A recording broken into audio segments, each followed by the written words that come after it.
So who's in the room with you, just so I know who's there? Oh. Ben and Al. Oh, okay. Hi, Ben. Hi, Al. Hi, Ben. Hi, Al. Hey, Ruben. Hey, Ruben. Hey, Ruben. Hi, Danielle. How are you?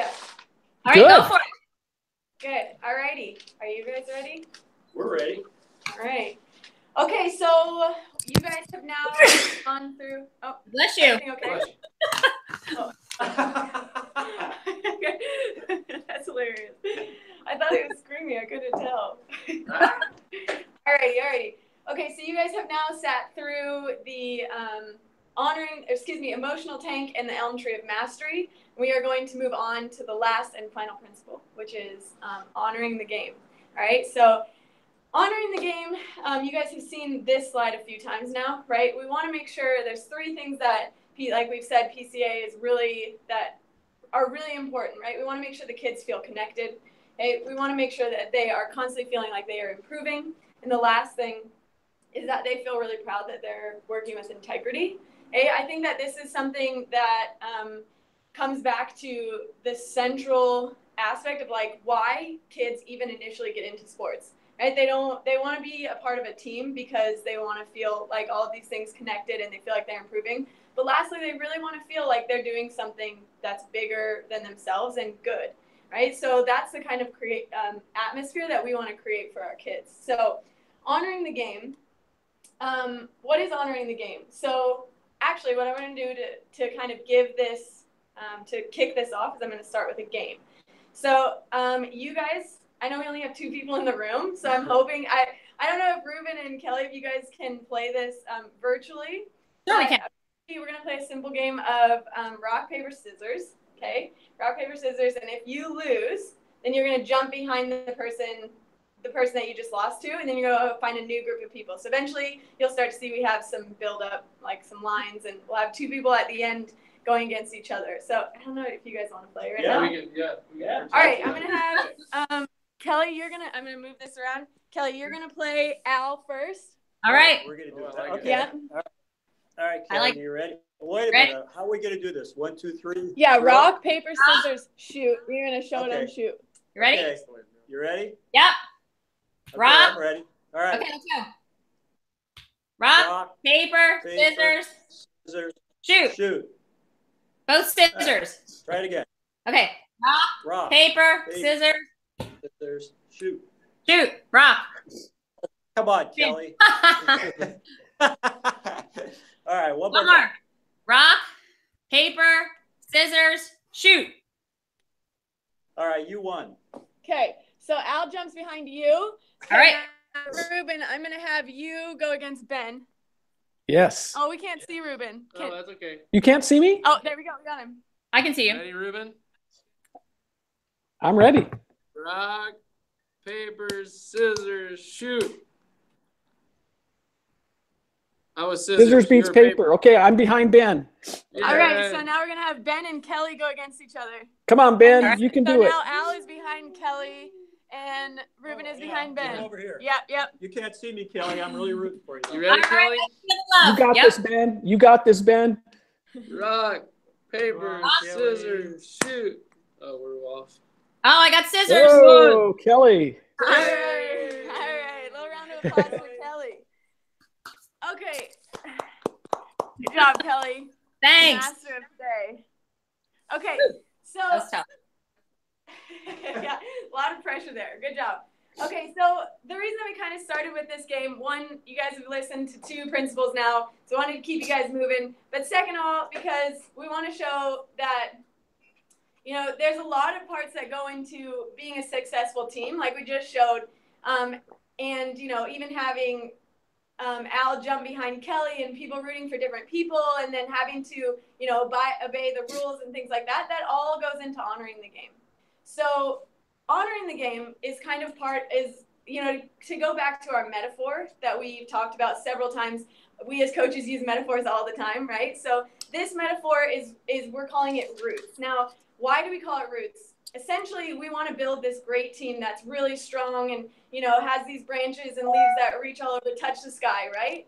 But at the end of the day, we want to come back to who we are and what our team is built off of, and we call that our roots, okay? We want to have a strong base to be able to build from where we are. So this is really dialing it into the basics of sport, right? Goes beyond any, what I play, soccer or baseball or whatever. It goes beyond any of those things and really just means what sport is. So we're going to start with rules. R stands for rules. Roots stands for rules, opponents, officials, teammates, and self. So we'll go through all of those things together, okay? Rules. If in our game just now, if we didn't follow the rules, would it have been fun? If we were just constantly cheating, if we were bending the rules for one another or to kind of like, if I could read your mind and know what you're going to be, it wouldn't be fun, okay? So it's important that we teach our teams, to follow the rules and not to find easy ways out. Even if we feel like the other team's not necessarily doing that, it's not fun to compete in a game, if we feel like we're just losing our integrity, really. The next thing is opponents. Okay, why do you guys think, and this, I'm going to open it up to discussion here now. Why do we feel like it's important to respect our opponents? Anybody? Well, they help make it fun, and they give us someone to compete against and test ourselves against. Yeah, totally. I'm gonna go off that. So what about they do make it fun when it's a competitive game, but what if it's like that deep rivalry where we can't really stand each other? This Seattle Portland kind of rivalry. Why do we think it's important still to respect our opponents then? Because you can respect their abilities that they have on the field and as people, and still play hard. Yeah, I'm going to take a piece that you said. Did you have something else to say? I think in big rivalry games, there's two reasons there's rivalries. It's either that there's a mutual respect, so they're good and you want to beat them, and they're the best and you're the best and you're competing, and that builds that rivalry. Or the rivalries can be built off of hatred because they're dirty or they cheat and they don't show respect. And so it's harder to respect in those situations because you're like, they're dirty, so then you start saying, let's be dirty back and let's bend the rules to, like, they stepped on my foot, I'm gonna step on their foot. Totally. So it's important to, otherwise it gets out of control. Totally. It's not about the game anymore, it's about violence and stuff. Yeah, I completely agree, and I think we've all kind of seen those moments where that can happen pretty easily. Where all of a sudden you go into a game, it's the start of the game, somebody gets a toe stepped on or whatever, and now all of a sudden the game feels out of control and really dirty. And it's easy to go into that, right? I think it's easier to let yourself go into that kind of dirtiness right back than it is to hold yourself back and really apply the respect that you went into the game having. And that's where I think this honoring the game is really important to remember. And these tools that we're giving you are really important to remember because at the end of the day, I'm going to go back to what Al said, they are people, right? Or you go off the field and they're people. And it's easy to forget that when you're in the game. And I'm going to take that and tie it right into the next one, which is officials. So this is one, I think a lot of times the officials take the largest amount of heat of anybody on the field, coaches, players, whatever. And it's as sort of frustrated as coaches or players can get sometimes, they oftentimes take it out on the officials. And this one for me is super important because so when I was growing up, I played soccer. I have a younger brother who also played soccer. And my dad grew up playing basketball. So when both of us really took to soccer, he was like, okay, I need to try to understand this game and I need to support them. My kids are doing this, so I want to support them. So he ended up actually becoming a ref, and as we grew up, he started working his way through, and now he's a ref at D1 colleges. And he's really, he's actually come back to me and talked to me several times, like after a game, and been like, man, I really messed up that call. The team was so disappointed, and like I really blew that game. And he has actually come back to me feeling so bad, which it's really interesting for me to see because as a player, I've always been like, man, I missed that goal, whatever it is. And he feels equally the same. So I'm going to take that same idea as frustrated as we can get with refs sometimes. They are people too with feelings and they make mistakes just the same as we do. And they are equally a part of the game, even though sometimes, I think the sign of a good ref, my dad always says, is a ref who you don't even notice is there. That's a great ref, right? But a lot of times that's not necessarily the way that it goes. And that's like what is really important to remember about the officials. They are a part of the game, and we need them there. So we have to respect them. The next one is teammates. So, we all play well, I guess some of these aren't team sports, but we play team sports so that we can be, part of a community of supporting and friends and things like that. But, there's a lot of times in games when it gets really heated and we're really frustrated with our teammates. So this is where remembering that your teammates, remembering that your teammates are there to support you and you're there to support them is really important. So let's say, Ben, I've just missed a goal and you're super frustrated with me. It's the 80th minute in a game. And you're really frustrated with me. But what is a good way as a teammate to show me, to pick me back up? What would you say? Keep shooting. Yeah, keep shooting. Yeah, and those kind of little things. Anything else? Al, you have anything? Yeah, Dani, you're the one we want to shoot. Next time you're just going to go in and keep shooting. Yeah, and I think that those little things that are said, even in the heat of the moment, are the things that can change the momentum of a game, change the mentality of your teammates, rather than you missed that kind of frustrating thing that comes easy, right? Though I think the easier thing to do is to be frustrated, right? And it's hard to remember those moments, and that's why I think, to go back to it, why we're saying these things, right? Why we're teaching these things and really trying to change the way you guys are thinking about it. The last thing is self. So this one I think we oftentimes forget about it, right? Even as coaches, the thought of yourself and the way that you respect yourself in the moment of a game is really, really hard, right? It's hard to remember, especially as we as coaches in this room are constantly thinking about how can we give to our kids, how can we make our kids more comfortable. So self is a really, self-talk, self-respect, things like that was really tough. How would you guys say, what's a good example of let's say we're going to bring it back to tight game against a rival team, what does it look like to your kids to have self-respect, to respect yourself in the heat of a game? Any thoughts there? For an athlete? Oh, sorry. Go ahead. Go ahead, Ruben. Let's talk right now about coaches, Ruben. So because the kids are going to be looking at us, and since we are going to be showing them what these roots mean, what does it look like to respect yourself as a coach in the game? I think you respect yourself by living up to what you've been preaching. So if you've been teaching the kids to honor the game and have respect for roots, then you lead the way. You model it, and you practice what you preach. Yeah, totally. Yeah, practice what you preach. I like that. What else? Anybody else? My first thought was just keeping your composure and just helping the kids along the way to understand what's going on and not flipping out. As Ruben said, practice it. Mm-hmm. Yeah. Do you guys anything? I think having your own set of values is important for everyone, so that they understand specifically what they say yes and what they say no to. Mm-hmm. Yeah. Could you guys hear that? Having your own set of values. Okay. Oh. Go ahead. Yeah. Okay. So sorry. Ruben, Al said that having a set of values so that your kids know what they're saying yes to and what they're saying no to, or maybe not the kids, maybe we're talking about parents.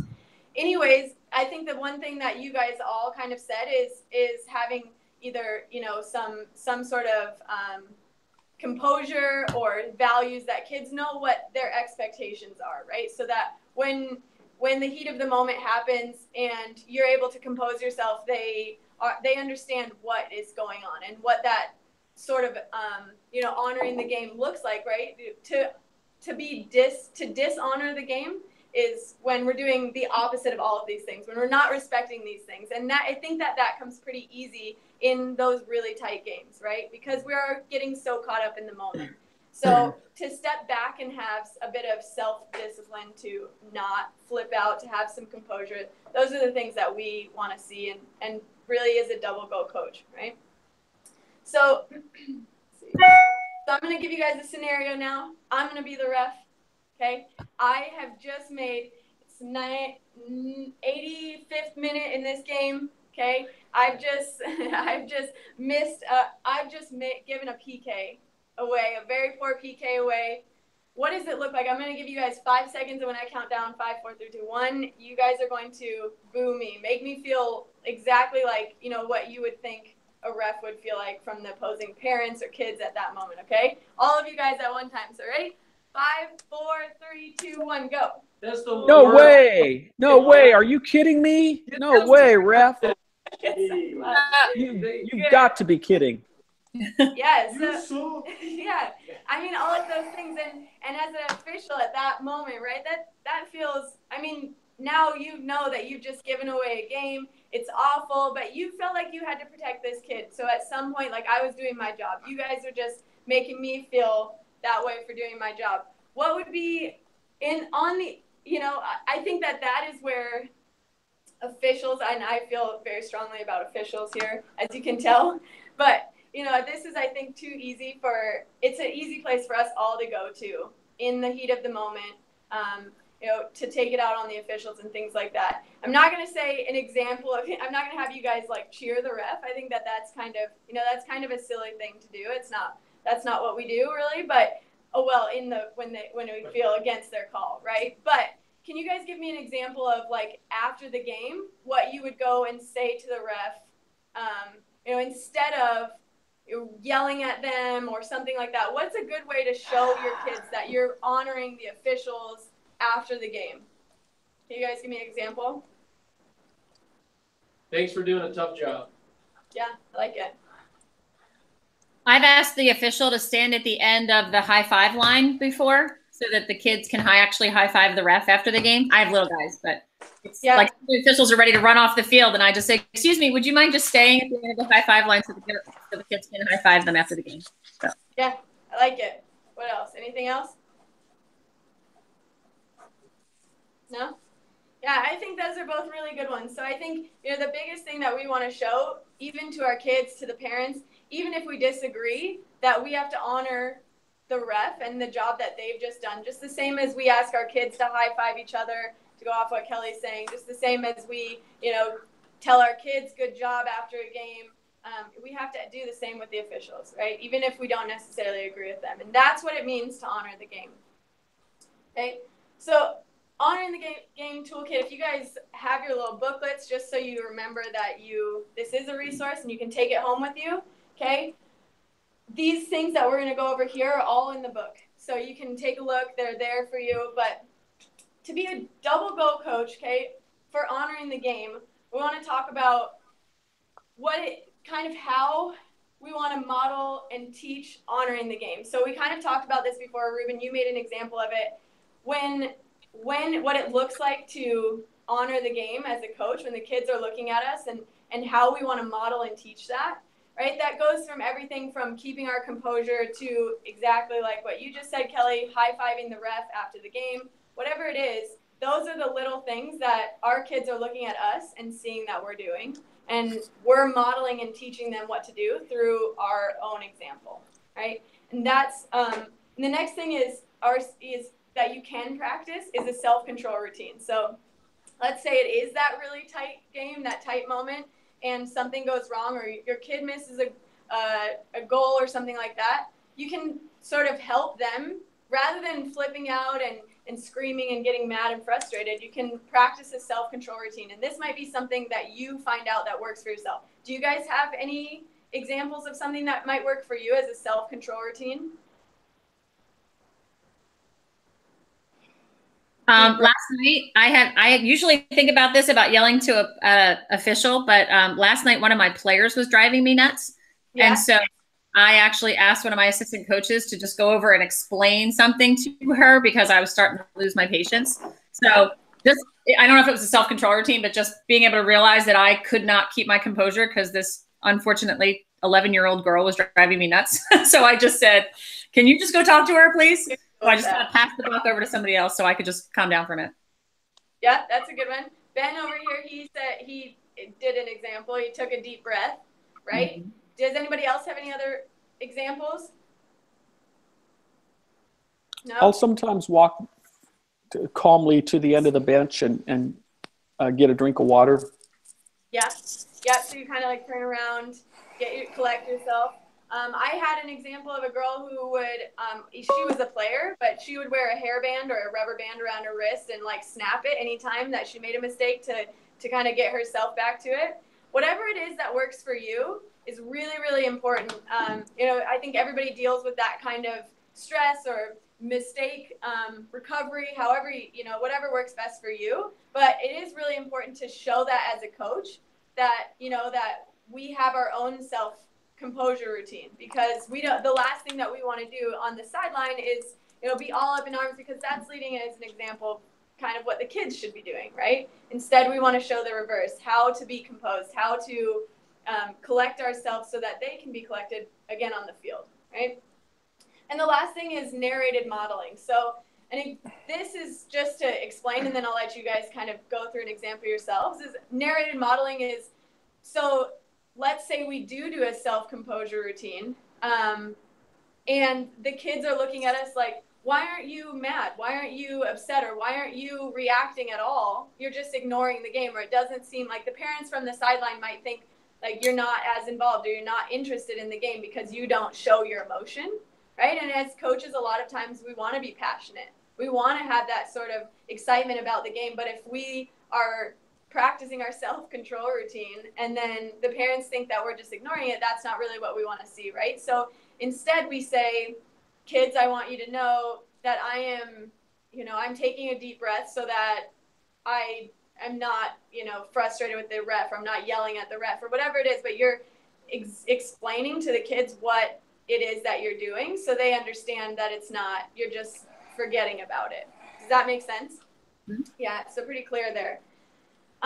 So again, all of those are in your toolkit. There are plenty of other sort of examples in there that that kind of, you know, different ways to show that you're a double goal coach in the moment of, you know, in the heat of the moment in the game. And these are just a few examples that we really think are the best. Okay. So one thing that I think is the last piece and really, really important to honoring the game and to the whole PCA in general is this idea of culture, the team culture. And what does that mean? So as coaches, it's our job to really foster this team culture. So for us, the definition that we give is the culture is the way that we do things here. And we want you guys to take this and apply it to your own team. So let's say, Al, what is the culture of your team that you really, what is the way that you do things on your team? Can you give me a broad couple words? Well, we have basic principles that we talk to the kids about. Mm-hmm. We don't have 53 rules. We just have 3 or 4 things we talk about. It like, if you don't do this in the classroom, you probably shouldn't be doing this here. They all understand that. Mm-hmm. Yeah, that's a good one. Ben, do you have any? We do a team covenant, so it's their words of like, this is it's a contract. Yeah. So as players, we're signing a contract to be on this team like a professional, and these are the things that we want to do. We want to have fun.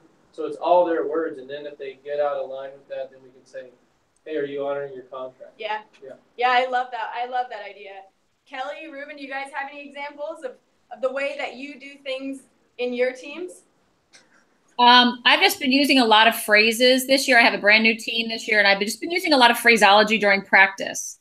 Like, you know, way to support your teammates, way to fill their tank. That's honoring the game. You know, just making that part of our everyday language. So it's not necessarily a lesson that I've been teaching or, you know, words that we say, but just the way that I recognize kids for like leadership or for pumping somebody up, or wow, that's a great way to help your teammates. And I think already I've noticed the kids kind of, it's sort of contagious. They're picking up on it, and they're starting to do things without me being asked. Yeah. Without me I asking. think that's important. I think, you know, I think it's important that you mentioned you're continuously saying those things so that throughout the season, those are starting to actually become a part of the way that they do things, a part of the culture, right? Ruben, do you have any examples?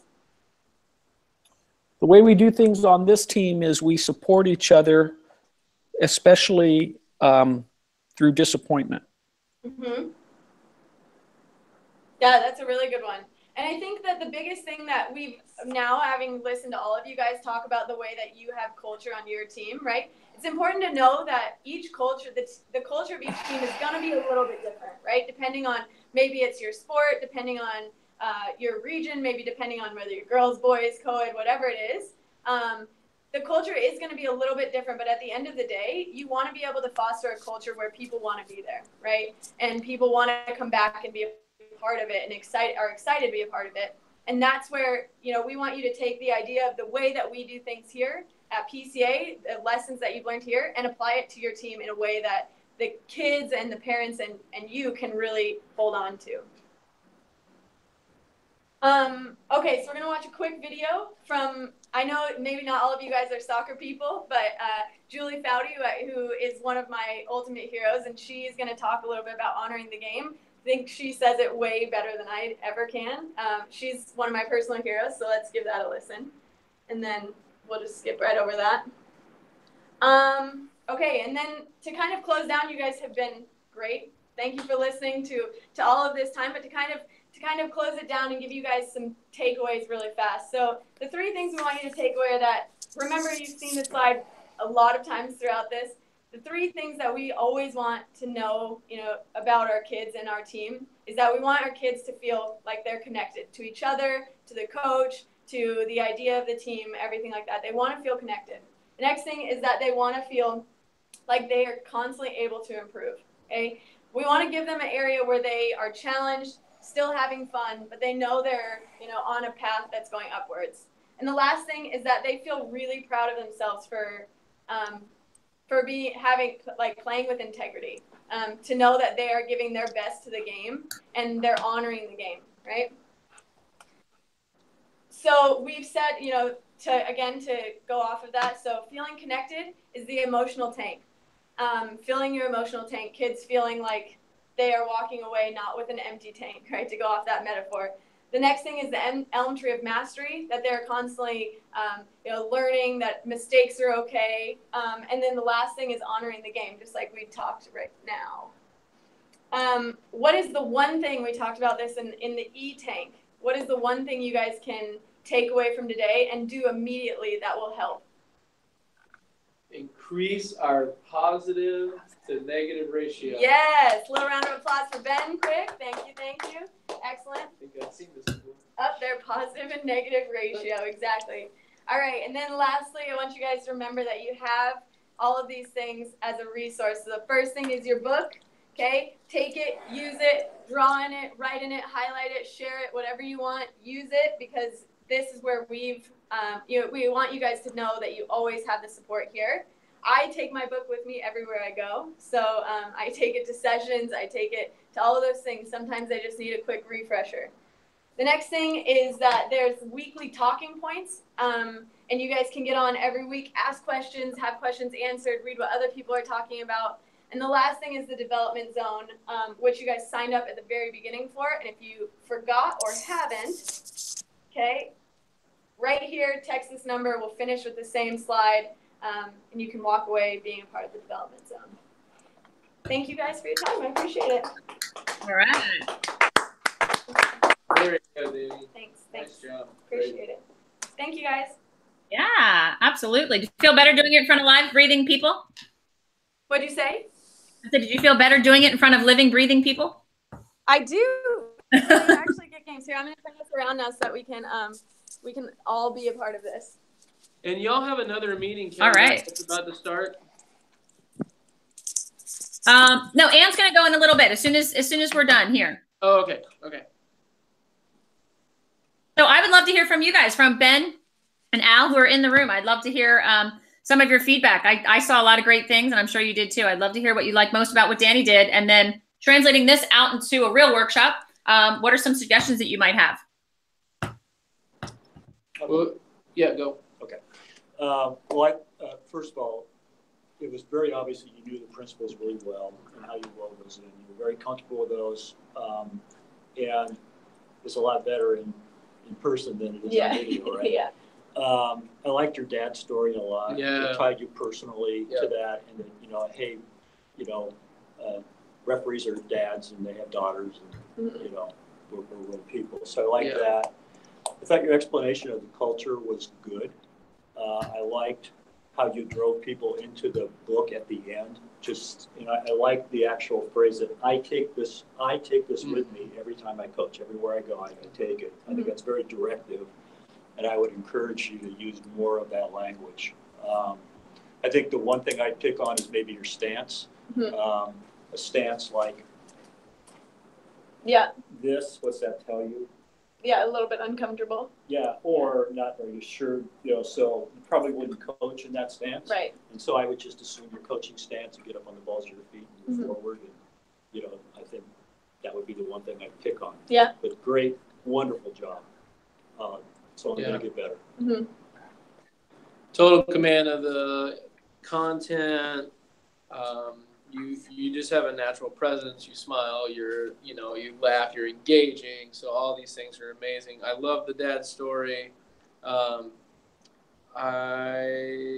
thought you did a good job. At one point, you broke kind of. You were going for a while, then you broke. You're like, so Ben, tell me, like, what would you say? That was a good reprieve because it kind of gets going a lot of content you're trying to get out. Yeah. I say this to a lot of trainers because I think what happens is we're trying to be in our coaching voice and our up and show energy. And you have, like, I wrote down great coaching voice and volume. Like, this is the first thing because you were talking to the room, you had command of the room, your voice was up, you're making sure the video people. But you play music too, so you understand that there's a range. Yeah. And we never want anybody to be monotone, but if it's up the whole time, it can be tiring. Yeah. And so you have to take advantage of the fact that you can be quiet. And there's a lot of power in stopping and like speaking soft. And then you can bring it back up. So I think you have just all the more potential to add so much more to the power with inflection and like taking those dramatic moments and being really purposeful. Yeah. Ruben is the pro at stopping and just putting his hands behind his back and walking to a different side of the room. And then, so what do you think? And and it creates this moment of, so I think those are the kind of things, and this space is hard, but I would just take advantage of your full vocal range because you have the coach voice down. Like, that's dialed in. Because a lot of times where I worry is when we have to tell people, like, talk louder, like, bring it up. You don't have to do that. Like, so that, I mean, because you have command, so that's good. Yeah. The hairband example. Yeah. I mean, I always use that as a mistake ritual. So since you'd already taught mistake ritual, maybe you can make that connection with coaches. Just like we want our athletes to have a mistake ritual. This is your mistake ritual. And I don't know, I've never made those connections before, but essentially a self-control routine is a mistake ritual for coaches in a way. I mean, I'm so excited to get you out there and get working. We have so many potential soccer partners, and so pumped. Thanks. Pumped. Yes. That was nice of you. That was nice of you, Ben, to move Danielle back out to Portland so that you could use her for soccer workshops. Soccer City. That's what we're trying to do. Yeah, Ben enticed me. No, I just was laughing, like sitting here watching, going like, I just am excited to get to work with you again. I am too. Yeah. Thanks. Yeah. That's great. Ruben, would you like to go next? Yeah, how are we doing on time, Kelly? Well, Anne's going to be going soon, but Anne, are you good there? I'm good. Okay. Okay, yeah. So Danielle, some of the strengths I observed: strength of content and transitions from bullet to bullet, slide to slide. The interactivity that you sprinkled in constantly and throughout. Your voice, which was mentioned before. Your poise. The positive vibe and energy that you give off. Just all super strengths. The one idea I have for you as you continue to sharpen up is to look for places where you can use less words. Get your main point across using less words in certain places, so that the ratio of your voice to the voices of everybody else, changes in a positive direction, where it's the ratio of our voices goes up. It's exciting to see where you're at finishing up the course, Danielle. You're in a really good place as a developing trainer coming out of Kelly's course. So congratulations to you and to Kelly and to Al. Thanks. I have the easy job. Yeah, really. You guys are awesome down there. So Danielle, I'm not going to repeat what everybody else said, but I agree so far. And it's funny because a lot of the things that Ben and Al said, I actually had as well. So I'm just going to reiterate those. I love doing rock, paper, scissors at Honoring the Game. A lot of trainers do it for Emotional Tank, which is great, but I think everybody's already hyped up at the beginning of the workshop. So I like to save it to the end as well. And my kids call it rock, paper, scissors hype squad. So I just started using that because you do rock, paper, scissors, and then you become the hype squad for somebody else. I just think it's a good kind of phrase. So let you know what my 18, 17, and 15-year-old like. The one thing that I add to it, which I might suggest that you do too, is have them honor their opponent. It's kind of a funny, goofy game, but I've seen it done where you have to honor your opponent first before you do it, because you're going around. So, you can make it really silly and say, okay, first part of this game is you're going to find a new opponent. You guys bow to your opponent or high five your opponent, or some way to show honor to your opponent. And that way you can kind of bring in honoring the game even a little bit more. Yeah. But that is such a great, quick exercise to get everybody to really focus on all the areas of roots. And the other thing you can do with it is, and you did this, but even to go one step further, as you go through each of them, each of the ROOTS, go back to that. Go back to it even more. Like, what would happen if you didn't honor your opponent? What would that game have looked like? What would it have looked like if you didn't follow the rules? What would it have looked like if you had no self-respect and were like, forget this, I'm not doing this game? So even though it's a silly game, really, it's a great analogy to a game they could play. So I think that's fun too. Personal story, it was great. I think last time you went, I asked you to hear a little bit more of your personal experience. So I think that was really good too. Oh, I like how you stretched it one step further. I think somebody mentioned this, but asking us, what do we do to honor the ref? That's one of those extension questions. And that's what I want you to do at a workshop. I want you to take the coaches out of the abstract theory, this is all good, and say, okay, what are you going to do? Because next time I go out to a game, I'm going to think like, oh, I should do something. You have to be intentional. Honoring the game and the culture is not just going to default to being respectful. You have to intentionally teach it. So I would just go one step further with those. And when you go through the toolkit, like modeling and teaching, some of the things, like I think you asked us first, and we kind of gave you examples of how we would model and teach it. And then when you got to the toolkit, you almost had to repeat it. So sometimes it's okay just to wait until the end, until you're doing the tools, and say, okay, give me an example. How would you model and teach honoring the officials? How would you model and teach to your kids how to honor the opponent? Respecting the refs, things like that. And also asking us personally, where are we most challenged? What's most difficult for us? I think it's really important for the coaches to get a chance to reflect on where are our weak areas and how can we make ourselves better in doing this. But I love everything that you did. Just challenge the coaches more to bring up the experience, think about how they would do it, make it concrete and solid. Like, okay, what are you going to do at the next practice? What are you going to do to make your culture this part of your culture? And what are the kids going to do that go against the culture that you're going to have to stop, right away? So, but I think it was awesome. I think you really know your stuff, and I'm really excited to see you go out there in front of coaches, because I think they're going to get a lot out of your workshops and have a lot of fun. Thank you. I appreciate it. Congratulations. Thank you. Yes. Yeah. Thank you, Kelly and Ruben, for working with Dani. Yeah, thank you guys.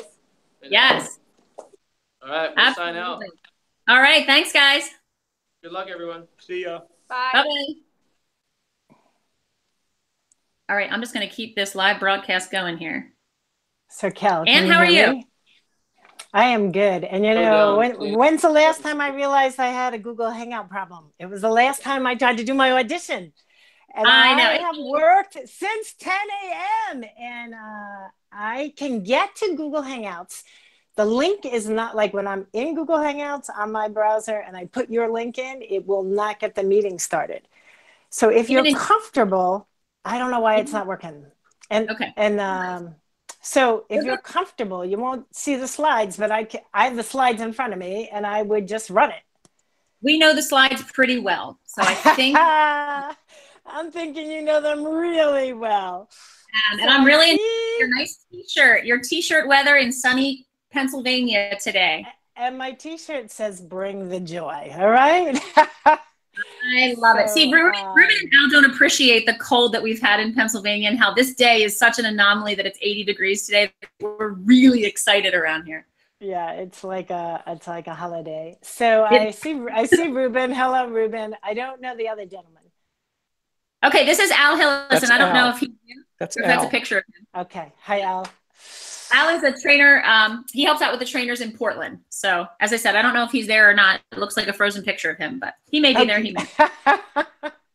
Okay. All right. So I'm ready. Shall I just start the party? So you're just going to do the introduction, correct? Yeah, I could do more, but we'll see how we're rolling on time and stuff. So, yeah, all right. Go for it. All right. Hey, welcome. My name is Zaprazny, and I am so excited to be facilitating today's Double Goal Coach program. So before we start, I just want to pause and make sure everybody is actually signed in. So we see the slide in front of us. This is where I'm actually going to invite you to take out your cell phone, if you haven't done it already, and take a moment to sign in and register for today's program. So you would text this number, and you want to include the number of this course, which is 123 for today, your first and last name, and your email address. So I'll give you a moment to do that. And let me tell you why we're doing this. One, when you complete this course by signing in, and once you complete this course, over the next couple of days, we will send you a certificate of completion. Number two, we will enroll you in our weekly PCA tips. And these are fabulous coaching tips that you can use in your daily practices, etc. And third, it enables us to keep track of how many coaches participate in our program worldwide. So let me pause and let you finish. All right, great. It looks like thumbs up. We got everybody in. So super. So let me really introduce myself. My name is Zaprazny. I'm a certified Positive Coach Alliance trainer. And I actually was a three-sport athlete in high school and a D1 basketball player at the University of Delaware. So coming out of college, I always had my hand in coaching, and actually just a couple of years ago formed my own business called Great Sports Minds. And I've been excited to partner in the Positive Coaching Alliance because the principles, the philosophies so resonate with me and align with what I do today professionally. So let's talk about what is the PCA and actually who is the Positive Coaching Alliance. The Positive Coaching Alliance was founded in Stanford in 1998. And basically, we have trained over 80,000 coaches annually. And that training has impacted over 3 million youth across the country. We do many workshops like this for coaches. We do workshops for athletes, and we do workshops for parents. And so I just want to pause. How many of you have actually participated in a PCA workshop in the past? Ruben's shaking his head. No, I'm having a hard time with that. Kelly, you're saying yes? I have been to one. I've been to one. You've been to one. All right. So great. So we have some folks who've been familiar with us. So Kelly, I might call on you as we move forward.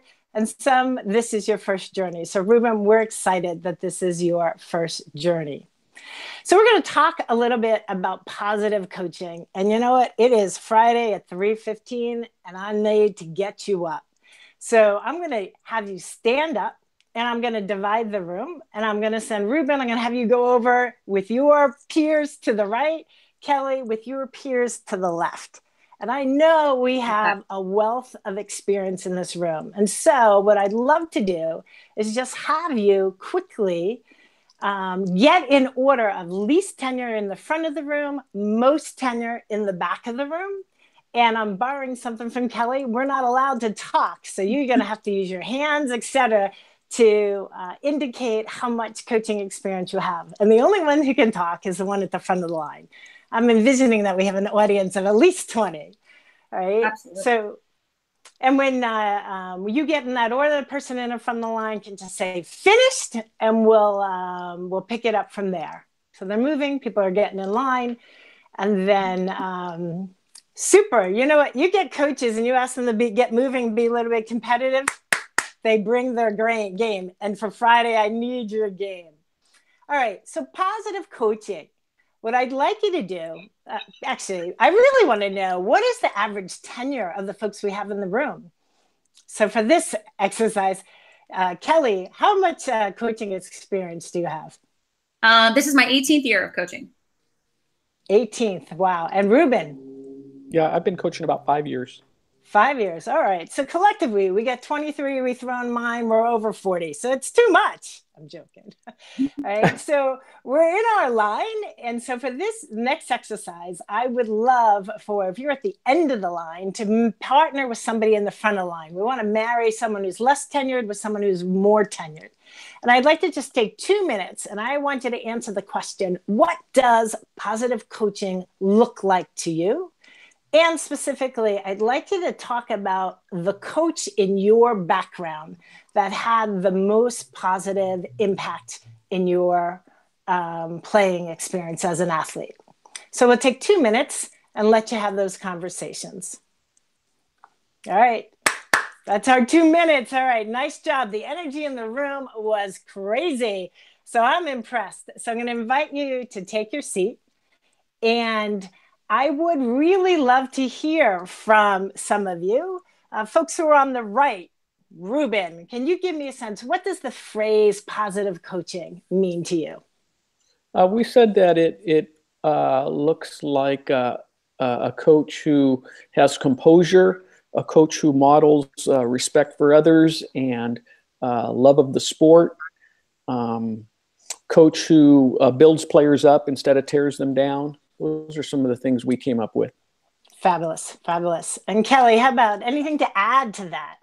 We just brought in the word fun, that the coach looks like they're having fun. They're having fun with their players, and they really show how much they care about the players, not just about the sport, but they really work hard to make the experience enjoyable for the kids.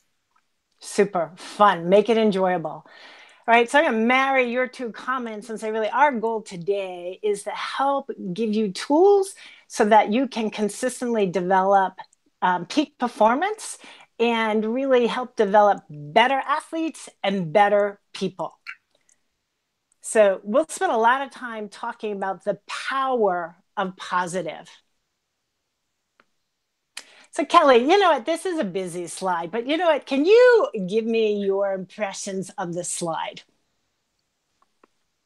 I don't know which slide you have up, sorry. Oh, I think I know. I think I know what it is.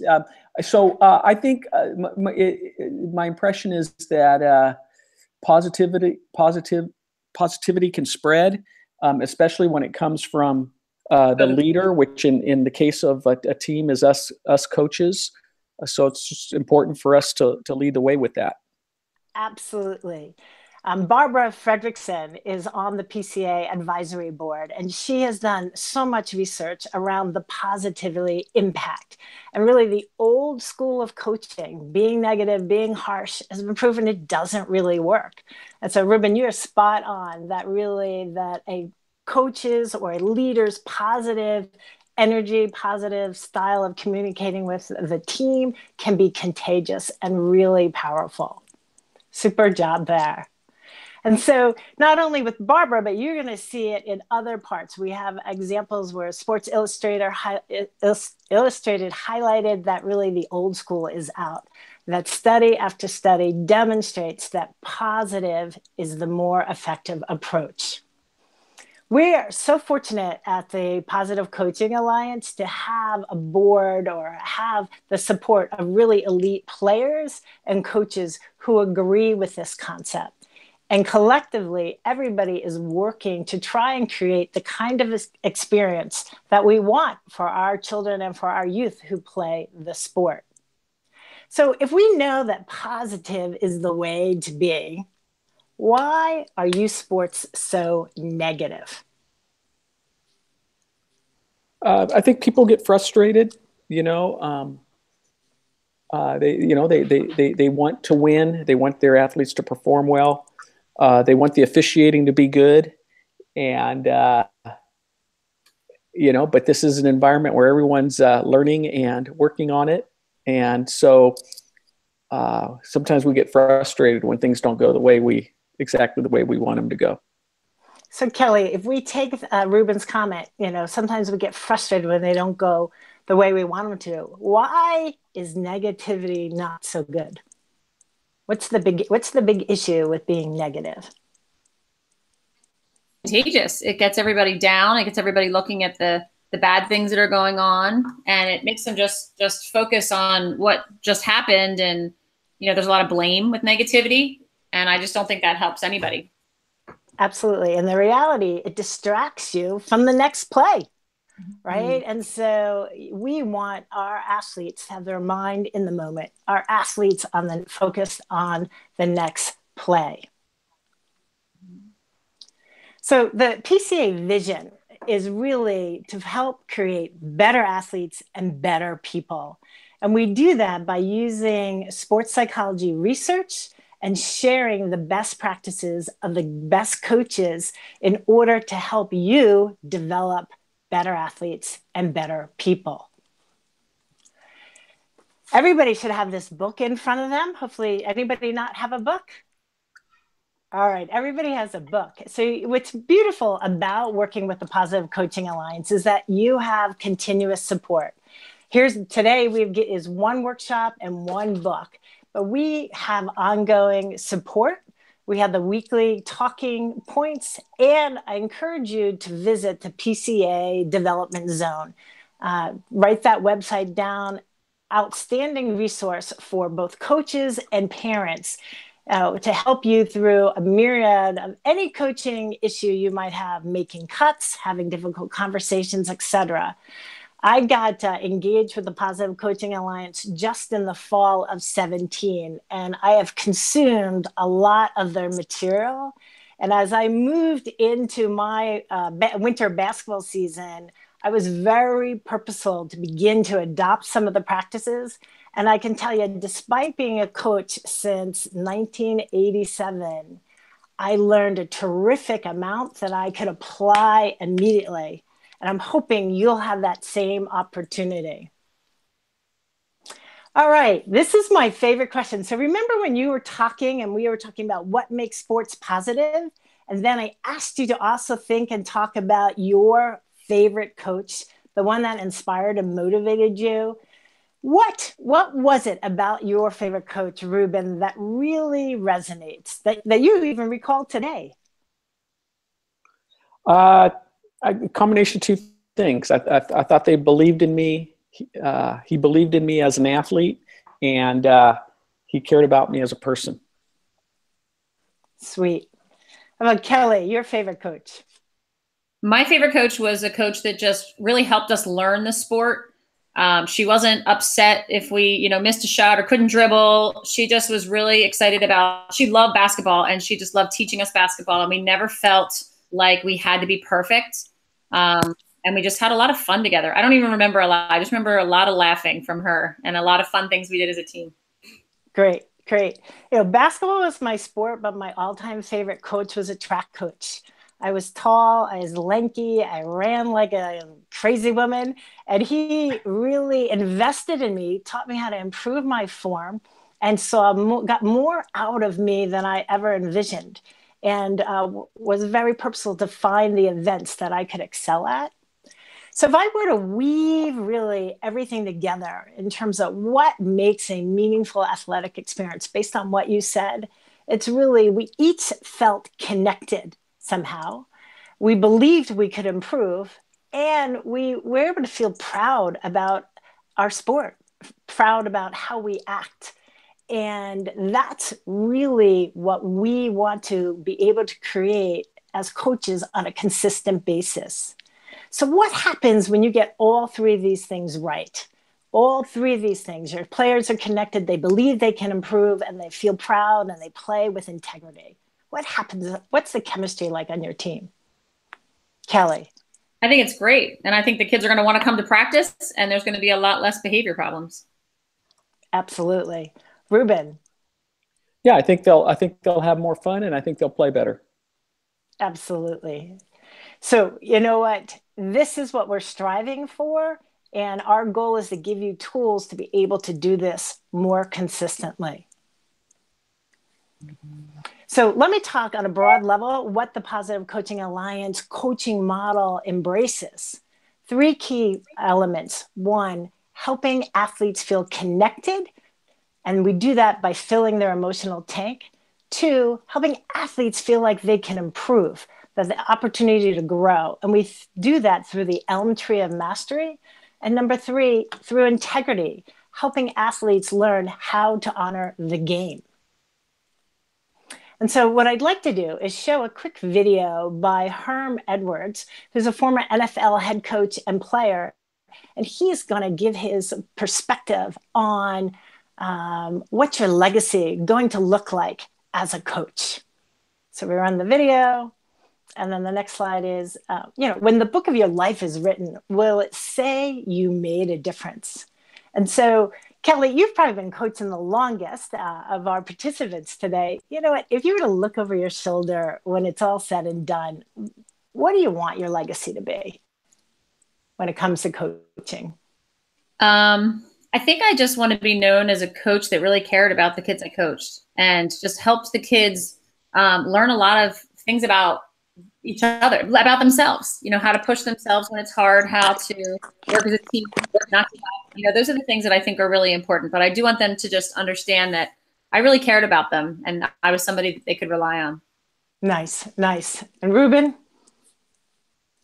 Yeah, I want them, like Kelly, I want my players to know and feel and say that I cared about them. I also hope they say that I was a good teacher and a hard worker and a good competitor. Great, great. I think if I were to look over my shoulder when my coaching career was done, I too would want my players to know that I cared about them, and I would want them to still love the game and enjoy sports. So, what was funny is none of us said what our win-loss record was, right? It was more about the players and what they experienced. So the ultimate goal for the positive, not the ultimate goal, the model of the double goal coach is really about striving to win and teaching life lessons. And so as Kelly talked about her legacy and Ruben talked about his, it was really about the relationship and the experience, and it wasn't about the win-loss. But I absolutely want to make it clear, double goal coaching is double goal coaching. We're striving to win and we're striving to teach life lessons. It's a balance, and it's a balance that sometimes can collide. What might be an example of where striving to win and teaching life lessons might collide? Kelly, any thoughts? Yes, I have one specific player that I cannot describe as any other way but obnoxious and cocky. And she's 11 years old and she pushes my patience to the limit. And she is by far the most athletic player I have. And so I have to make choices a lot, whether I'm going to keep her in the game, put her in the best positions, let her start, when her attitude makes me want to bench her for the entire game. So I actually have to find just little tiny positive things that she does so that I can, reward her and cheer for her. But she tries my patience very much. So I really think that there's a camera somewhere, like they put her on my team on purpose, and like Jay has a hidden camera around watching me coach her to see if I'm actually being a positive coach. Well, but what I'm hearing is that you're balancing and that there's a behavior, there's a respect for teammates, there's a demeanor, there's a culture you're trying to build, and that you're willing to sacrifice her talent on the field to achieve that. Nice example. How about Ruben? Another example of where they might collide. Well, when I was an NCAA coach, there were certain rules that I could probably break and likely nobody would find out or know. But and they might have put us in a better position to win. But I feel like a double goal coach won't do that. They'll have integrity, even though cheating might help them win. Excellent. So when you are purposeful to make sure you're teaching life lessons, what are some of the life lessons that might come out of sports? So Kelly, if you're successful with that soccer player who's driving you crazy, what are some of the life lessons that might come out of her learnings?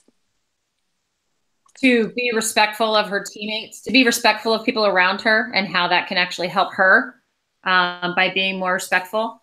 I think to work hard, whether you think you know it all or not, just to put a lot of effort in, even if you think you've got this skill down. You know, working hard is something that she needs to work on. And Super. I also think enjoying the game and enjoying being there. She never looks like she's enjoying herself. So finding that love for the sport. She thinks every drill is stupid and she thinks that she knows everything. So finding a way to find enjoyment and challenge in what she's doing. Super. And how about Ruben? Repeat the question for me, please, Ann. Yeah. So what are some of the life lessons that you're drawing the line when you were an NCAA coach? What are some of the life lessons that you're trying to extract out of that? Well, the example I gave, I guess, would be integrity, that even though we can get away with things, we're going to do things the right way. We're going to follow the rules. We're going to do what we know is right. Great. Right. So there are many life lessons we get out of sports, our work ethic, our integrity, our ability to be a good teammate, etc. And so really with double goal coaching, we are striving to win. We are teaching life lessons. And I want to be purposeful to call out the distinction versus the win at all cost coach, right? So in Kelly's example, where she doesn't play or doesn't always start this player who's very talented, she is choosing not to be a win at all cost coach. And when Ruben chose to really play with integrity and not bend the rules as an NCAA coach, he's choosing not to be a win at all cost coach. And so the opportunity with a double goal coach is really strive to win and ensure that we teach life lessons. And so in the next section, we're going to really talk about the 3 key principles. So I'll pause. So it's about 3:30. So I'll pause and get feedback. Not a 10, but so I welcome the feedback. Yes, thank you for doing that. And Ruben, I actually had the pleasure of meeting Ann in person. She came to one of my workshops. So I can definitely attest. The first thing I was going to say is I really like your demeanor. You definitely have a presence in the room. That's a commanding presence, but not, overly authoritative. And I think that's a great balance. And I noticed that from the first minute I met you. So I think this format is kind of hard to get that feeling from somebody. So I'm really glad that I got a chance to actually meet you in person to see how your personality bubbles in a room, which is great. Well, I thought you bubbled here too, Kelly, quite honestly, right away. I mean, look at her. Look at that smile and the laughter. She exudes an upbeat, fun energy. So I believe you, Kelly, that it comes through even stronger in person.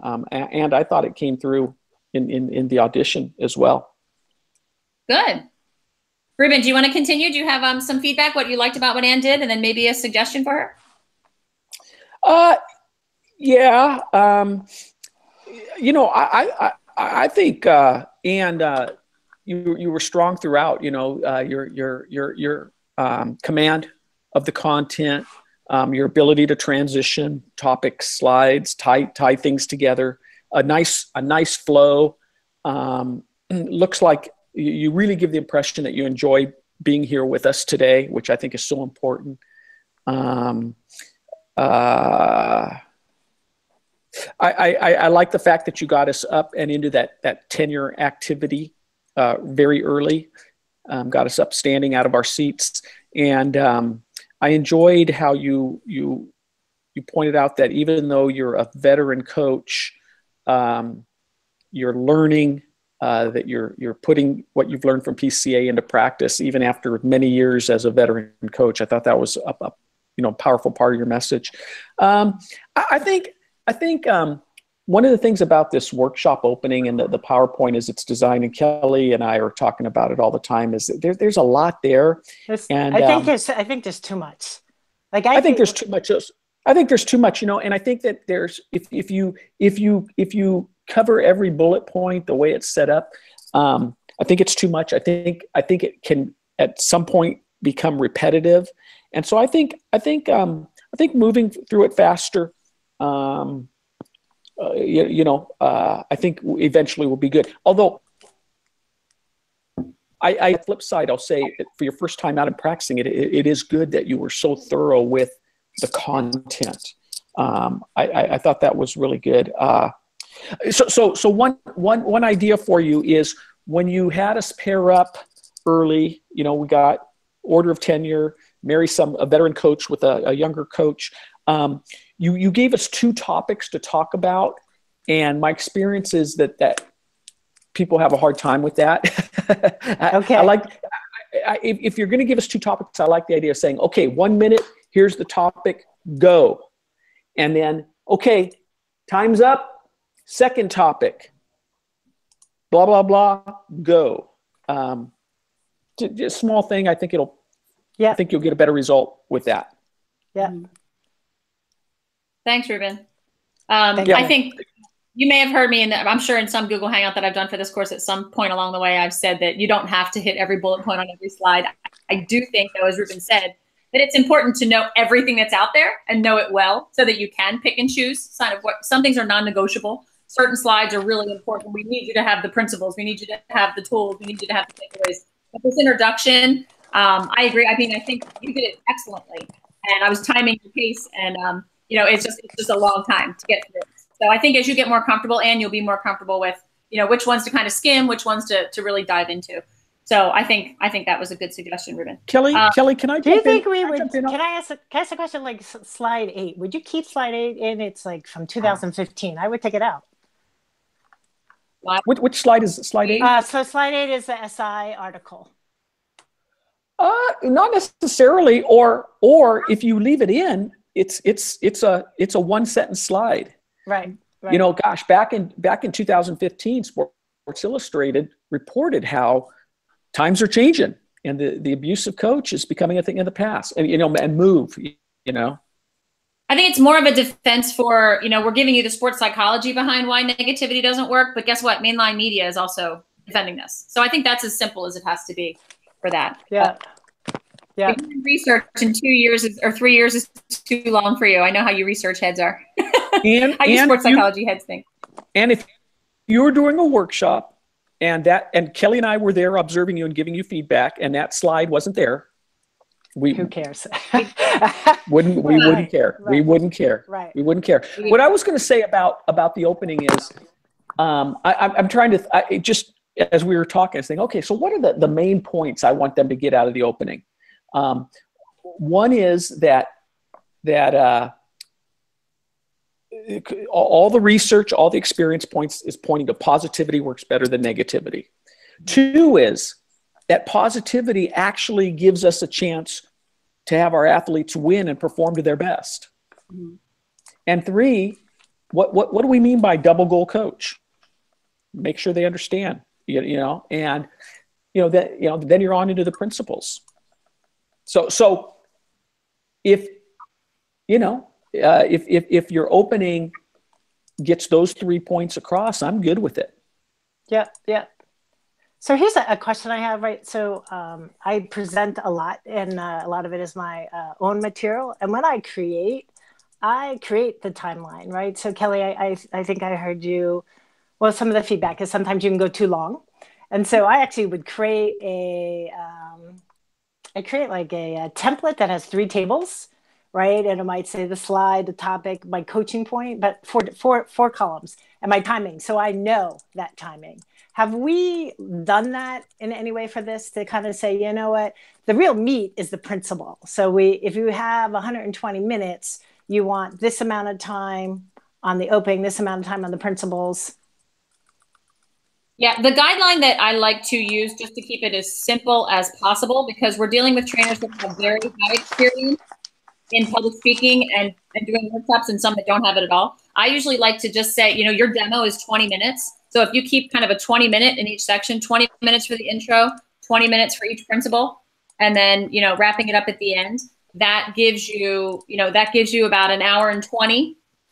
That gives you enough time. Usually I say the workshop should be about 90 minutes with time at the beginning and at the end for questions and everything else. So that's a guideline.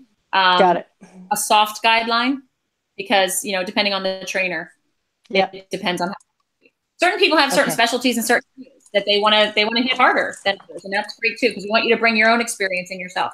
So, Anne, I was going to just a couple of the comments that I have. Again, I think you did a great job. That was really, really strong for your first one.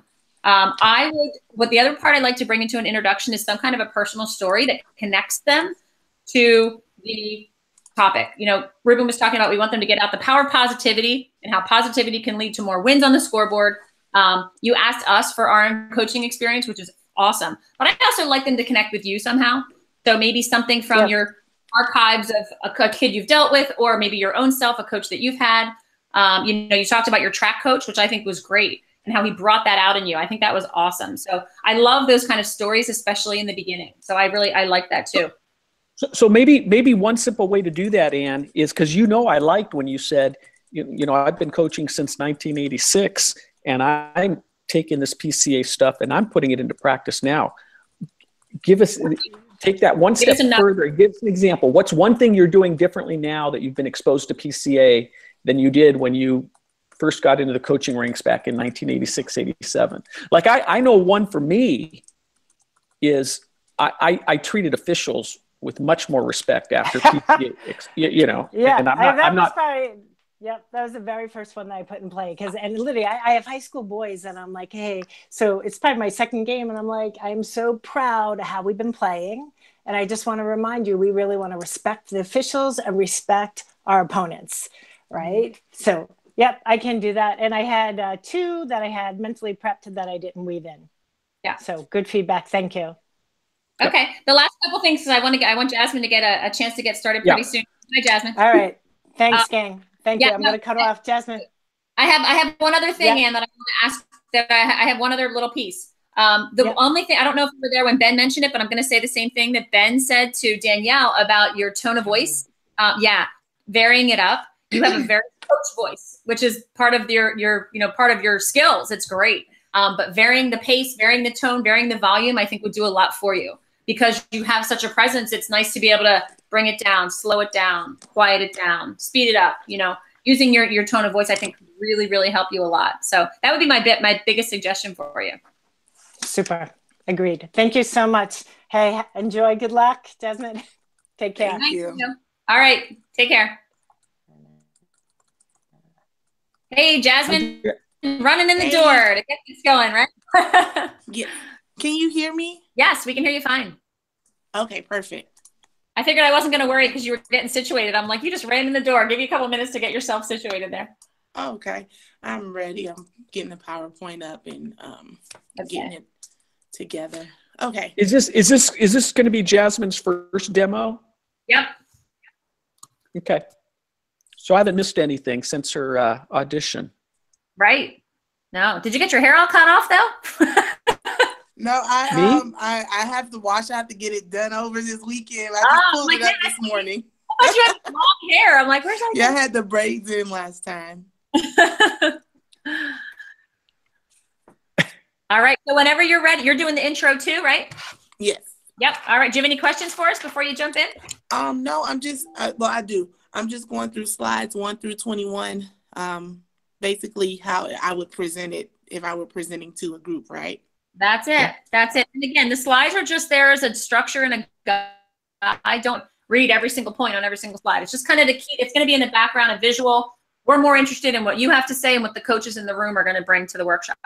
Okay. Now, do you want me to introduce myself or pretend that someone's introducing me? Okay. Well, somebody usually will read like your little resume. You'll have a little bio that says, you know, your background. But for the sake of this, it is nice to hear it from you. And then, you know, because as soon as the partner turns the workshop over to you, sometimes after they've read like you know, what you did, where you went to college, what sports you played, then they turn it over to you. And that's sometimes the hardest part of the workshop. Like, what do you say right off the bat? So I would love to hear, you know, what brought you to PCA? Why are you here? Why should we listen to you? It's basically as simple as it has to be. Okay, I'm ready. Yeah, go ahead. Go for it. All righty. So, hi, everybody. My name is Jazmine Highsmith. I am a PCA trainer here in Houston. I am a former collegiate athlete from the University of South Florida. I went to high school in Miami, Florida, and I did track and field from the age 15 to 22. And I coached high school track and field as well. And I decided to get on board with PCA because I love their message and what they're doing and how they are transforming our coaches to work with our youth, because our youth athletes are the most important people we need to influence immediately. So that was my reason for getting with PCA, so that I can spread this wealth of knowledge to all the coaches. And now that I've introduced myself, welcome to our PCA Developing Triple Impact Competitors Workshop for our coaches, which are you guys. We use the term workshop intentionally because I'm not here to deliver a lecture. I know many of us sat in college classes and we hate lectures. You don't learn anything from lectures. So I'd rather guide an interactive workshop in which you can tap into the wisdom of the group. See this sign here, this slide behind me? Here we have our sign in. It's time for you to go ahead and get signed in so that you can be accounted for today. This is the only way you'll be able to receive your certificate if you sign in. So make sure you text this number, and with your number, put in the event code, the pound sign in the event code, followed by your first name, last name, and email address. And this is how we will get your certificate to you, just so that you completed the workshop. Any questions about the sign-in procedures? No? Okay, go ahead, go to the next slide. Okay, so double goal coaching. Raise your hand if you've ever been to a PCA workshop before. Okay, raise your hand if you're a first timer. No first time? Awesome. Well, welcome. I'm sure you'll get a lot out of this workshop today. Has anybody coached for 3 or more years here? Okay. 10 or more, maybe? Okay. And what sports do we have represented here today? Right now I coach lacrosse, but I've also coached a lot of other sports too. But currently I'm coaching lacrosse. Okay. Yeah, and I've coached different sports too, but the main one and the one I'm coaching currently is volleyball. Volleyball, nice. Okay. Has anybody heard of PCA prior to this workshop today?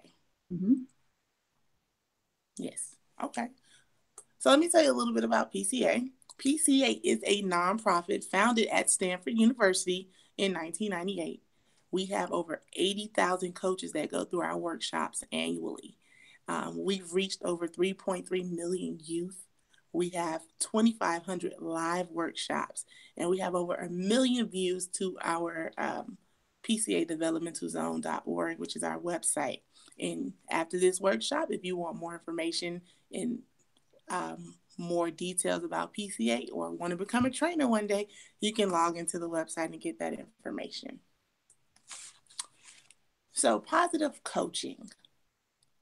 We're going to go ahead and jump right into the workshop. Positive coaching. Does anybody have an idea of what positive coaching is? Looking at what kids are doing right instead of all the things they're doing wrong. Kelly? I just think it's somebody that's really encouraging and having fun out there and enjoying what they're doing. Right. When I think of positive coaching, I think of my very own high school coach who created such an atmosphere for us that 15 years later, I'm still going back and thanking her for all that she did for our team while we were athletes under her. And I've been out of high school for almost 15 years. So positive coaching means to create an atmosphere that supports the best possible performance. So our goal is to dispel any possible beliefs that PCA is going to introduce them to a soft, feel-good, non-competitive approach to coaching. So after a non-competitive approach to coaching, but more so, we want to get you more involved in the coaching process and give you the tools to positively affect your athletes, to give so that they feel good about coming to practice, that they feel good about competing for you, and that they have a positive outlook whether they win or lose. And I think the coach plays a big part in what the athlete's performance and the athlete's attitude. So I'm going to go ahead and move on to the next slide. The power of positive. We are understanding more and more that a coaching approach emphasizes positivity and is the one that gets the best out of the athletes. So we noticed if you coach, you notice athletes that are more coachable, that they listen and they perform better, are those athletes whose coaches are more positive. They have nicer things to say. They're not beating them down every time something goes wrong. So here's a quote we have here from Dr. Barbara Fredrickson. It says that there's a perception that the best way to get what you want out of employees or players is by negativity or threats. But negativity doesn't work well as positivity. Positive emotions are especially contagious, and the leader's positive emotions are more contagious than anyone else's. So over 25 years of research shows that a modern style of positive coaching is more superior than a negative style of coaching. And just think of yourself as an employee in the workplace. What does your employer get out of you? How much more would your employer get out of you if they're more positive versus being negative? And Barbara Fredrickson is actually a PCA National Advisory Board member and psychology professor at the University of North Carolina. And her research is a part of this overwhelming body of evidence here at PCA. So here's a little fact that was in a study by Sports Illustrated. It says that study after study shows that the benefits of a more positive approach. I'm sorry, I got tipped up. Okay, and in fact, this pertains to positive coaching, and we are at a tipping point. And so this article, and if you want access to this article, I can get that to you. But it's in Sports Illustrated. And basically, their times are changing, and we are noticing that coaches are not as hard as they used to be, where they're beating down every corner. They're just trying to win, but they're positively trying to affect the athletes to get them to perform better. Next slide. So, elite coaches agree. When you think of an elite coach, who do you think of? I think of Steve Kerr. I think of Steve Kerr. Bill Jackson. Those are good people. I think of John Wooden, Bill Walsh. Yes. So here's just a small sample of elite athletes and coaches that endorse positive coaching. These particular folks feel so strongly that they have volunteered to serve on PCA's National Advisory Board. They want every young athlete to be able to play for a positive coach. And this is the kind of experience they want for their own children and grandchildren. So we have Doc Rivers, Steve Kerr, we have Julie Fondy, Brad Stevens, Steve Young, Jane Tucker, and Doc Rivers is a favorite of mine. So is Steve Kerr, big fan of basketball. And just watching their athletes respond to them on the court, you never hear anything negative about their athletes in the media or having to say anything negative about the coaches. So I think these are great examples and people we should all model while coaching. Okay. So what negativity does? And what we do know about the effects of negativity, world-renowned sports psychologists like Charlie Marr and Ken Ravizza tells us that negativity impedes performance and it distracts you from your task. So if your coach is constantly nagging on the fact that you missed the layup or you missed your shot, how does that make the athlete feel in that moment while they're competing? It doesn't give them it doesn't make them feel good because they're not being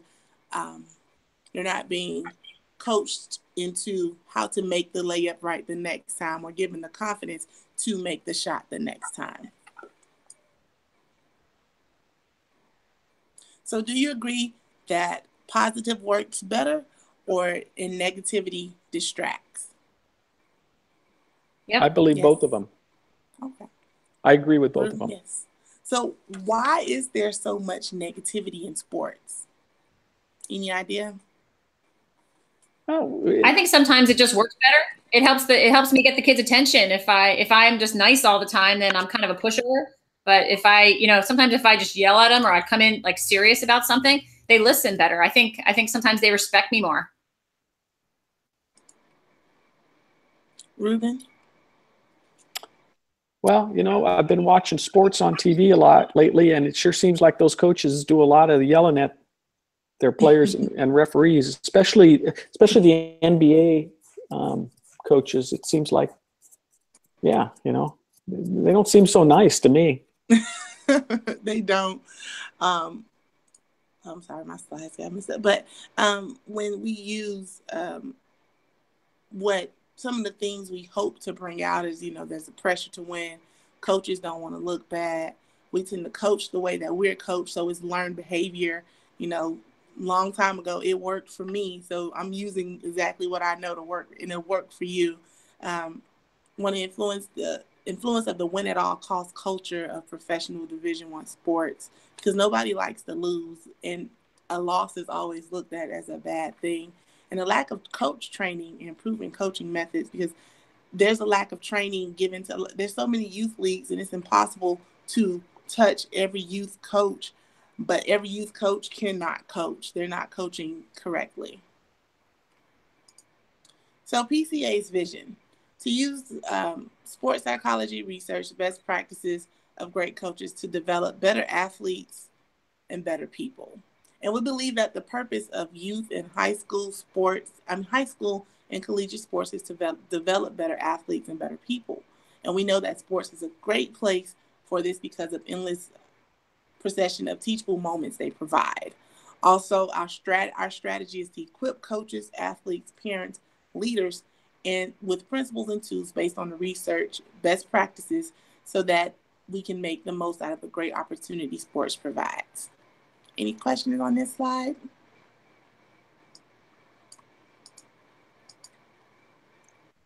Okay, so here's how PCA helps us all to be positive coaches.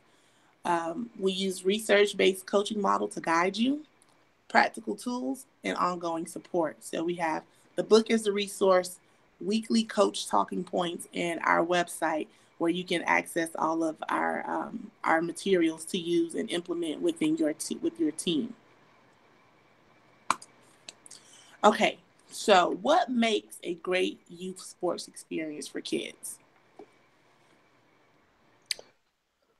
Fun competition, exciting competition. I think when the kids are on teams with their friends, if they have friends on the team, they play better and they have more fun. Yes, and as an athlete for so long, I can remember. I think the best part about it, as you mentioned, having fun with friends, is making those connections, those lifelong connections. So some of my bestest friends, I met them through sports, and I think that's a very important part because it teaches the kids how to communicate and how to meet friends and meet other people. So a meaningful athlete experience includes feeling connected to your teammates and coaches, believing that they can improve, and feeling proud about acting with integrity. So if your players get these three things out of their experience, what might happen with them? They'll enjoy it more. Mm-hmm. I think they'll win more games. Yeah, they'll play harder. They'll want to come back next year and keep coming back, and bring friends to join them because of such a great experience for them. Okay, so how we do it. PCA's coaching model helps all three of these things happen for sports and kids. So we help them get connected, we help them improve, and we help with integrity through our three tools, which is the emotional tank, helping them get connected, improving, which is our elm tree of mastery, and integrity, honoring the game.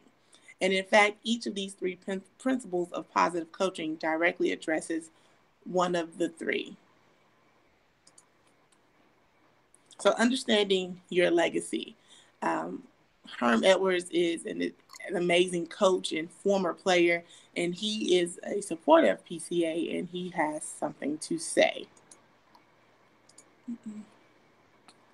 I don't need to play the. Do I need to play the video? No. No, it's okay. Okay. And so here is a. See it though? Have you watched it? So here is a quote from Mr. Edwards. It says, "When the book of your life is written, what will it say that you made a difference?" And again, he's on our National Advisory Board. And when I say go, turn to a neighbor and answer the question. What would you like to have people say about you as a coach? Okay. So now let's explore how we can truly be positive coaches. At PCA, we say that positive coach is a double goal coach. The first goal is striving to win. The second and even more important goal is teaching life lessons. Is it the second goal that distinguishes a positive coach from a win-it-all coach? Both want to win, but only one cares about teaching the right life lessons through sports. Okay, so we have our two circles here. So what are some of the life lessons your athletes can learn from you this season? Teamwork, discipline, bouncing back from failure. Teaching themselves like adversity, bouncing back from tough situations, working hard through them. Sportsmanship, respect for others. Importance of equal. Okay. And what are some great things kids can learn about while playing sports? Same things. Same things. I have a feeling that this can go on and on about the wonderful lessons kids can learn from sports. The bucket of life lessons opportunities is indeed deep and rich. What a shame when a coach forgets about these great things because they're so tunnel vision focused on winning. In our next slide, the double goal coach. And the beauty of a double goal coaching is that there are two goals. The two goals support each other. The more kids compete and strive to win, the more these life lessons and opportunities come to surface. And as kids absorb these life lessons, the more they will win. And as a former athlete, the lessons that I learned from sports really I applied them to my adult life. And I always go back and say, that's what my coach did try to tell us this when we were 15, 16, and we didn't really have a complete, clear understanding of what they meant. But every lesson learned at that moment won't hit you until years later. Double goal coaches care about winning, but they recognize that there's more as well. They understand that they can accomplish both goals. They don't settle for one another. And part of the beauty of the double goal coach is that the two goals go hand in hand. So a double goal coach can strive to win as they strive to teach life lessons as well. The two goals will usually complement one another, but occasionally the two goals will collide. And when this happens, the double goal coach will always choose life lessons over winning. So can anyone give me an example of what two goals could collide in your sport? Best player misbehaves, does something disrespectful during a competition, but the game's tied and it's crunch time, and you don't want to take your best player off the field. So right, the teaching the life lesson and their desire to win are colliding. Yeah. Mine is more with like fair, even playing time. I told the kids at the beginning of the season that they'd all get equal playing time, but I mean, not based on behavior, just sometimes you want to keep the better kids in the game longer. If they're doing well, you hate to take them out just because you told everybody you would. So I think that's a hard part. Yeah. And I can remember a time as an athlete where in college, being a college athlete is a bigger responsibility. But me and my teammates, we got in trouble, not got in trouble, but we didn't do something we were asked to do. And it was coming up for a big meet. And my coach, instead of allowing us to compete, he told us we couldn't compete that weekend. And as I look back, that was, as a coach, that was what he was supposed to do, to teach us a lesson so that when we get an opportunity to teach this lesson again to other athletes, or you apply it to our life, we would understand why he did what he did.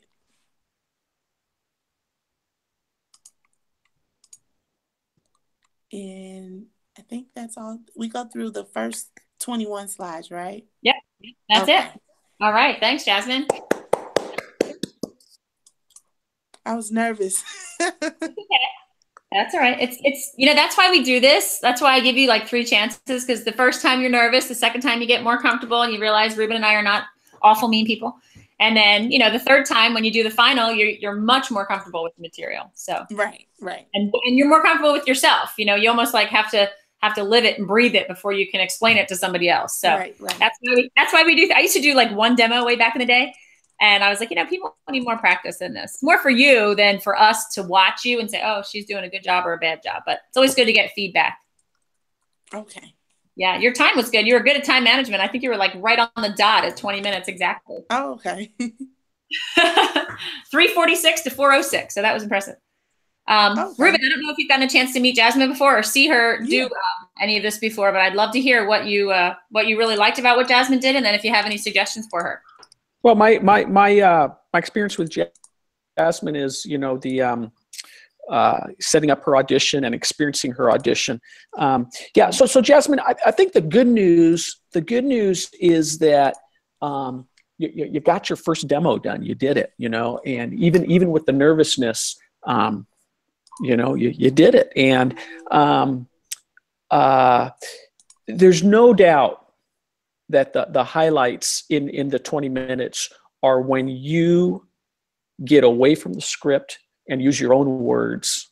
There's no doubt. It's like night and day. I mean, it's clear when you're relying on the script, and it's clear when you're making it your own. And for example, the personal story about how your college coach disciplined you, and how, looking back now, I realize absolutely that was the right thing to do. I mean, that's why we want you as a trainer, is to bring this to life, and to pull us in and allow us to bring it to life too. So, the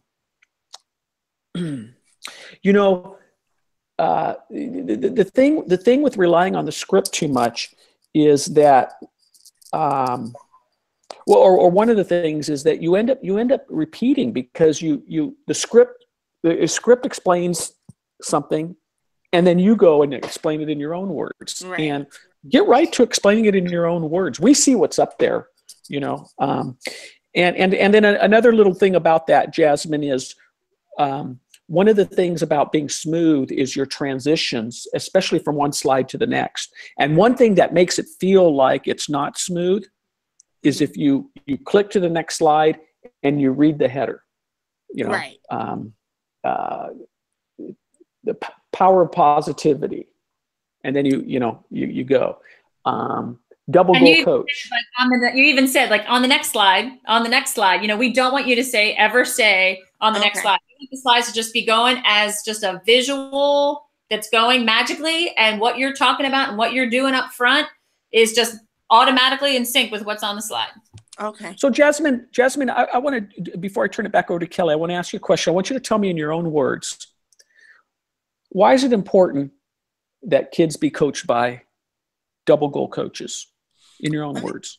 Okay. I think it's important for kids to be coached by double goal coaches, because I feel as if that they need to understand that they won't win everything in life. There's going to be some losses, and that they need to be able to balance the wins and the positivity from the coaches. So whereas we have a coach that's always talking about winning, a kid that leaves this coach's team and gets into the real world won't won't understand what a loss is.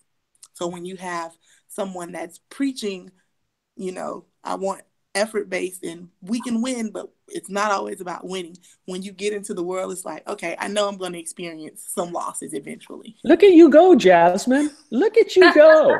No script. No, you know, I mean, how powerful is that? And even your gestures, your body language, it's just so much more powerful, Jeff. So you could have the slide, you know, of the double goal coach, you know, goal 1, winning, goal 2, life lessons. And then this is what, but what you say is what you just did. You know, that's, yeah. So yeah, I can't wait till the next time now. Okay. Yeah.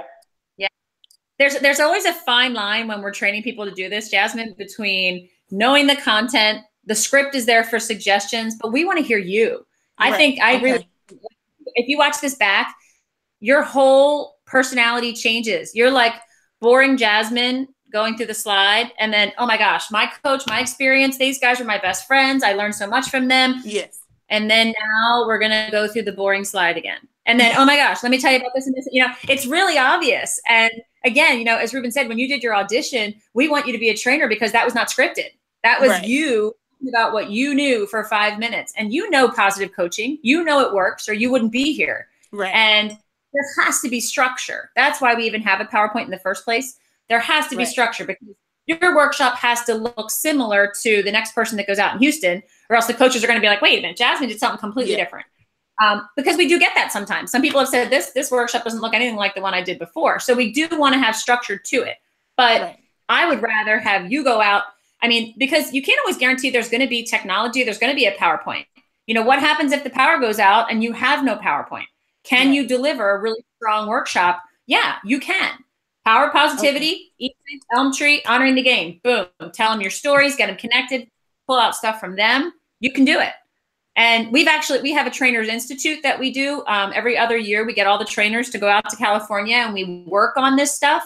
And we literally do like this part of the workshop. You have to do it right now, just to practice with no script, no anything. Can they do it? And when trainers get to that point and you know the material so well that you can not rely on the material, that's when we know you're really good to go.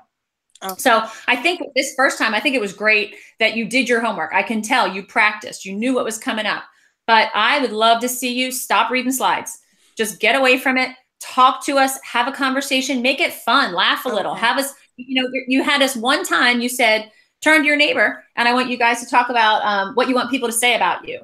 But then you never asked us for our answer. You know, like if I'm going to share with someone, I want to be able to share. And then you can feed off of the coaches. If Ruben says, well, you know, I want to be known as a coach that cares a lot about, well, that's awesome. Does anybody else put that down as your, what you want your legacy to be? You know, you want to feed off of what they're doing so that it's not you lecturing to them, filling them with information. You're using some of the best workshops I've ever done is when I've had great coaches that I've given the opportunity to share their stories. I mean, so many times the coaches in the room have better stories than I do. And they have more credibility because they coach with each other, you know, so they, you know, it's just really great when you can do that.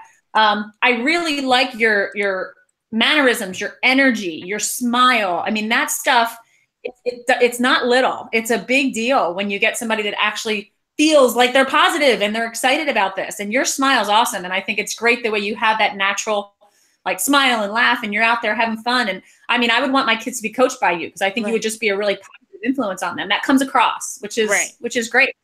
Again, we trainers that are like talking about positive coaching and they never smile. And we're like, what the heck? You know, what are you doing? So I think that's something else that you have naturally. That's a really big asset to you. A couple of things I just wrote down for you to just remember. Don't forget to ask us to respond and then respond to what we've said. So there was one thing I purposely, when you asked about negativity, Ruben and I have done this enough to know that you will get a coach that will say negativity works. I'm sorry. It works better. And you have to be ready to be able to challenge that. So when I said that to you and you were like, okay, Ruben, what do you think? Like you didn't respond to my question. I mean, to my response, like be ready to respond, because if a coach feels like they're not being listened to, they're not going to volunteer anymore. Right. So you have to really value value their answers. And I mean, I have had some workshops where a coach will ask me a question or throw a zinger at me, and I'm like, oh crap, I don't even know what to say. That's when you get the skill of going, who has an answer for that one? That's a good one. And you throw it back out to the coaches while you're sitting there thinking like, okay, what am I going to say? What does PCA want me to say here? You know, so there's tools to be able to do it, but always value what they say. Okay. Yeah. So I think your personal stories were some of the best. I think you did a nice job when you said like, I can remember the time. You know, those were the times when I can remember this. And then turn it to the coaches. Do you remember a time when a coach chose to win over a life lesson? You know, everything, ask instead of tell, ask first instead of tell, not too much. Obviously you don't want to go overboard, but a good balance of getting stories from the coaches. And then if they gave you enough great examples, don't share yours, but maybe they didn't. So then you're like, you know, let me give you an example. This is something that happened to me and my friends. We got into trouble, blah, blah, blah, blah, blah. So I think that's enough feedback for you. I think you know where we're coming from. We want to see more Jazmine, less script. Thank you so much. Okay, I got it. Next time I'll be ready. Yeah, and you won't be nervous next time, so you'll be good to go. Okay. Well, I think Jazmine's going to be nervous. She won't be as nervous, and she'll know that she can do it even though she's nervous. Kelly, she's an athlete. She's a competitor. She's a competitor. Kelly, you still getting a little nervous for a workshop, don't you? Oh my gosh, I've had times where I feel like I'm gonna throw up. Absolutely. Yeah, you know, so nervousness is part of it, just like performing in athletics. Nervousness is a part of it, but you get used to being nervous, and you know you can perform anyway. All right. Well, Kelly and Jazmine, thank you both very much. Okay. Yes, thank you guys too. Have a great weekend. Bye. You too. Thank you. You too. Bye. Let me know, Jazmine, I'm ready to do the next part. Okay, I will. All right. Thanks. Bye. Thanks, Ruben, for joining me.